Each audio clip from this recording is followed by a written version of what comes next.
Good morning. How are you doing, friends? I think this is the last video that I will be able to record here in this tropical landscape of palm trees and dawn over the sea here in Miami. There is a child here talking in a good creation which is going to put an excellent energy to this video in which I come to talk to you about a topic that is of great importance. Perhaps the most important mechanism that our unconscious mind has developed, to call in a technical way that wonderful space, that place, no place that we have and where we develop a lot of peculiarities, but knowing that human purpose is a spiritual experience, but this time embodied in biology. We have some mechanisms that we have developed over time to make that biology remain on Earth as long as possible. When one says it like this, I know that there are a lot of things that people who still do not know the depth and the mechanisms that the mono-pointe vision has. They say, then how can it be that a child dies? Then how can it be that this happens? But everything is a matter of understanding the logic behind it and what the priorities of the unconscious mind are. Family unconscious over the individual one. How the species have repetition mechanisms and how they have learning mechanisms, and that puts logic to everything. And how the collective unconscious has learning mechanisms, how each of the unconscious need to belong to the other. Something very important is that when I name these things, no one believes that a spiritual path is a theoretical path. Trying to theorize spirituality is practically avoiding reaching spirituality. Spirituality is practical, it cannot be theoretical.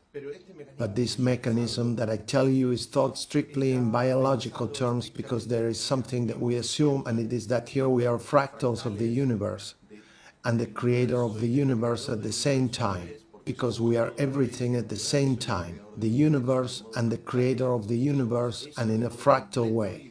We are that in a complete way and at the same time, in a way represented in a small part, but doing that experience in a biological way. Therefore, biological patterns are very important so that by following them we can make the path that we have come to make. And what is the path that we have come to make? We have come to take experiences that have resulted in the risk of the discontinuation initially of our species. Then there is an unconscious mind. There is a level or a layer of the unconscious mind. I always clarify that there are no layers in the unconscious mind, but that we put them as layers in a didactic way, because actually there are no layers anywhere. But in the unconscious mind there are mandates. To say it in some way, there are rules, laws, there are formulas, to see it in a mathematical way, that lead us to try to avoid death. Why? Because if we die, the species can disappear. But there are laws for that, and that means that if a person complied with all his sacred moments, that is, he was conceived, he was born, he grew up, he had children, he had grandchildren.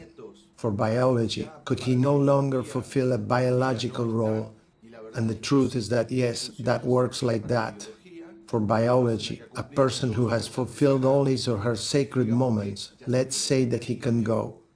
Instead, can a child who has not fulfilled all his sacred moments go?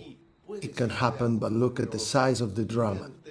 The size of the drama when a grandfather dies at age 85 or 95, and the size of the drama when a child dies. What do I mean by this? If you imagine the two situations, you will realize that one of them is unbearable, that it is very difficult to deal with. And why is that? Because this last situation that I mentioned, the one about the child, at the biological level, and I speak strictly at the biological level, what it does is to put the continuity of the species at risk. Because Mother Nature cannot allow there to be beings that do not produce more beings as a result of their existence. And I refer to a biological level only because, for example, if someone is making a human experience at this moment in which he or she is going through an infertility, that does not mean that he or she is a better or worse person, or better or worse purpose or anything like that, because the purpose is much more than biological. But I am talking here only about the biological patterns. An orange tree yields thousands of oranges with dozens of thousands of seeds to make sure that it will continue. And the same is done by the turtles when they spawn, by the fish when they spawn, by the trees when they bear fruits. Nature is like that. Then the mechanism of non-continuity has to be stopped instantly. And one thing that I teach consultants all the time is that they have to know how to visualize, to build a structure in their mind of the size of a drama. What is the size of a drama? And you will see that the younger the person who dies is, the greater the size of the drama. And we, in order to be able to overcome these situations, we have developed a mechanism in the unconscious mind that is one of the best formulas and the best programs that have developed throughout human evolution. And that program has a name. That program is called grief. Going through grief takes a whole series of steps. Different authors speak of 9, 5, 13 steps. But regardless, it does not matter. The important thing, instead of theorizing, is to get into that situation and feel the process of grief. For example, the first thing that happens when a young person dies, the younger he is, the more likely it is that the first feeling that arises is of negation. That is to say, this is not happening, this cannot be real. When the person that dies is already older, maybe he starts from the next stage, which is like a negotiation, a haggling. That is to say, well, why so young? He could have waited a little more, he could have been older. Then other areas come, and then the sadness continues, or before sadness, anger. The most common thing is that anger comes before sadness. In fact, many people are anchored in anger so as not to fall into sadness. Then sadness comes, and then the acceptance and the reconstruction. But there is a relationship between each of these steps that I told you on age. The death of a 90-year-old person begins practically in the acceptance. In the death of a 50-year-old, the question that is going to be generally asked is, did he have children? How old are they? To see how acceptable that death is. And when a person dies at a younger age, people always say, he could have lived a little longer, what happened, why so young, and that kind of things. The truth is that if you know how to assess the magnitude of that ball of pain that occurs, that is the heritable ball of pain for the next people who are going to come, or the next beings who are going to come to make a biological experience to solve issues that put the continuity of the species at risk. And therefore, this information is a learning of the universe, which is what we are. Then that grief cannot be left unprocessed, unsolved. So there are mechanisms that sometimes involve more than one generation, sometimes up to 5 or 6 generations. When a child died, that continues to exist at an unconscious level to try to process and degrade that grief. So, the first person who receives a great grief is like receiving a card, a box with 500 bricks, and he will give 100 bricks to each person in the next generation, and they will give 25 to each person of the next generation, until later what happened becomes acceptable. But nevertheless, the clans will continue to undergo those dramas. Now, that mechanism of grief is such a spectacular achievement of biological evolution, of human evolution. Being able to undergo grief, that learning, that the unconscious mind performed something remarkable. It took that formula and applied it to everything that is loss or distancing. That is to say, that same program that we use for when someone dies and we suffer and we have to process it. We also use it for when someone moves away, for when a relationship ends, for when we had a project and it didn't end up working, for when we lose a house, for when we lose a love. For all those things we use the same program, the program of grief. What does this mean?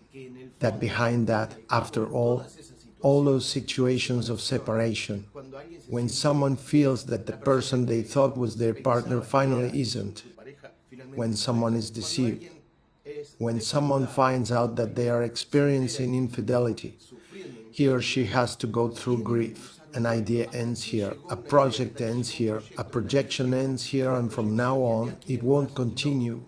The unconscious mind is so wise that in that case it applies the mechanism of grief.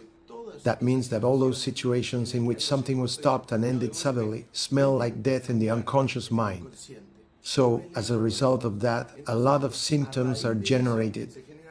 I mentioned in the first book that according to my belief, for example, the unborn generate more than 50% of the symptoms of humanity. And it is because of this. It is because there is grief that is biological and there is grief that is emotional.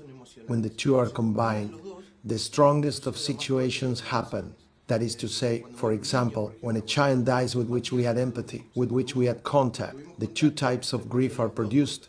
The emotional one because I already knew him, because I already saw him, because I already breastfed him, because I looked at him in the eyes. And the biological one because it says a life was just beginning.